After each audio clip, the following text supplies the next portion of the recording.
Bonjour et bienvenue dans ce nouvel épisode de COBOL solitaire, du COBOL solitaire.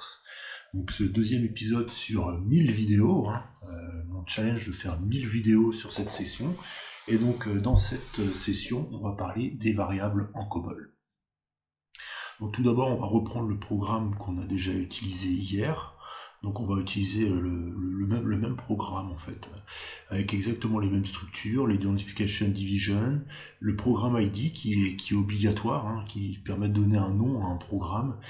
Et ici, par contre, dans data division, dans le working storage de la working storage section de la data division, nous allons rentrer deux variables. Alors comment on rentre les variables en COBOL? Donc tout d'abord on met deux sets, on met là le nom de la variable, DI, ensuite on met pic qui veut dire picture en anglais, donc une image. Donc une image ici c'est la variable en fait, ça peut être des chiffres, ça peut être une variable de chiffres, ça peut être une variable alphanumérique, ça peut être une variable une variable une variable alphabétique, quoi. Enfin, voilà, avec des lettres, des caractères. Ici, ce sera une variable justement alphabétique. Donc c'est pour ça qu'on met A au début. Et ici, c'est une variable qui va faire 20 caractères. Donc on peut mettre un mot qui peut faire jusqu'à 20 lettres. Par exemple, anticonstitutionnellement, on pourrait pas le mettre parce que ça en fait 26. Voilà, la 20, on peut mettre un mot plus petit, comme un mot comme arbre, ou bouteille, ou micro, par exemple. Ou tablette graphique. Tablette graphique. Ah, ça fait deux mots, mais on pourrait. Procédure, division. Donc voilà, là on rentre dans la division de la procédure, donc c'est la data, donc c'est tout ce qui est la mémoire. Donc la section procédure, c'est vraiment tout ce qui va exécuter le programme. Donc la procédure principale, main procédure, au début va nous afficher deux textes avec display entre guillemets, salut, c'est le COBOL solitaire. Ensuite display, bienvenue dans ce tutoriel. Et ensuite j'ai mis accept. Donc accept, c'est une fonction qui permet d'entrer une valeur dans une variable. La variable qu'on a déclarée plus haut, ici, une valeur numérique. Ici j'ai mis accept DI, point. Point pour finir la ligne. Très important le point. Display DI, donc là ça va m'enregistrer la valeur DI. On va la taper, on appuie sur entrée.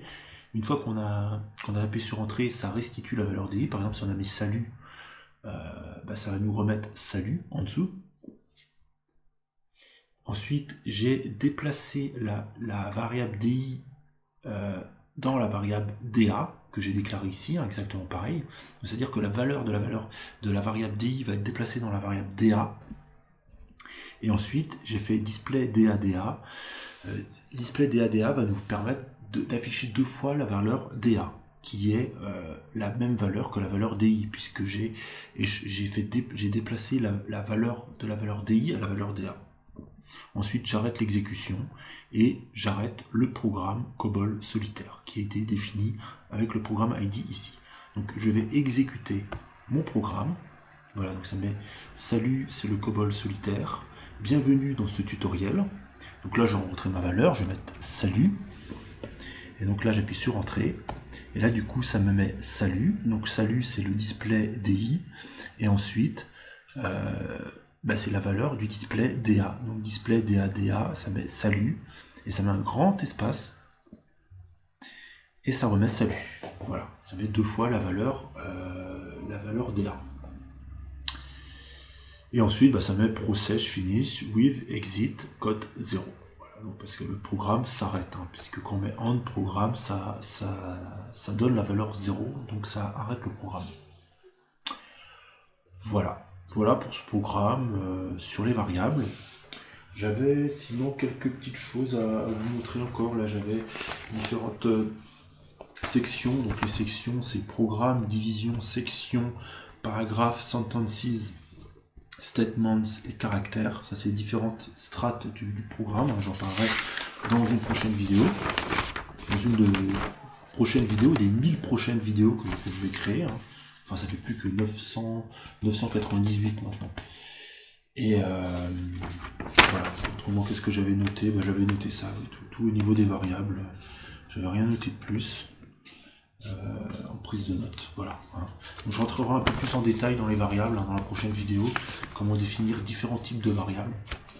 Les variables avec des chiffres, avec des lettres. C'est vrai que j'aurais pu commencer avec des variables avec des chiffres. Je parlerai aussi des constantes figuratives. C'est des constantes qui sont déjà présentes en COBOL. Hein. Donc, pour vous faire un rapide aperçu, c'est les constantes zéros. Il y a trois types de constantes zéro. High value, high values, avec à chaque fois on a la constante au singulier, la constante au pluriel. Low value, low values, quote, c'est les guillemets. Voilà. Working Storage Section, je décrirai un peu plus ce qu'est la Working Storage Section aussi. Et on commencera à faire des petits programmes sympas. Hein. Moi je pense dans les prochaines vidéos, ça va s'étaler sur plusieurs vidéos, mais développer un petit jeu de RPG. Hein, tout simple, en mode texte. On commencera par un petit RPG en mode texte, sans combat, sans rien, juste on se déplace dans un environnement tout simplement. Voilà. Avec des commandes, des boucles, des ifs, tout ce qui va bien à la programmation, des tableaux aussi pour entrer des valeurs. Voilà. C'est un programme assez chargé, on n'aura pas assez de 1000 vidéos pour parler de tout ça. Donc merci d'avoir regardé cette vidéo. N'hésitez pas à me dire si vous l'avez aimé, à mettre un pouce bleu, et puis à demain pour la prochaine vidéo.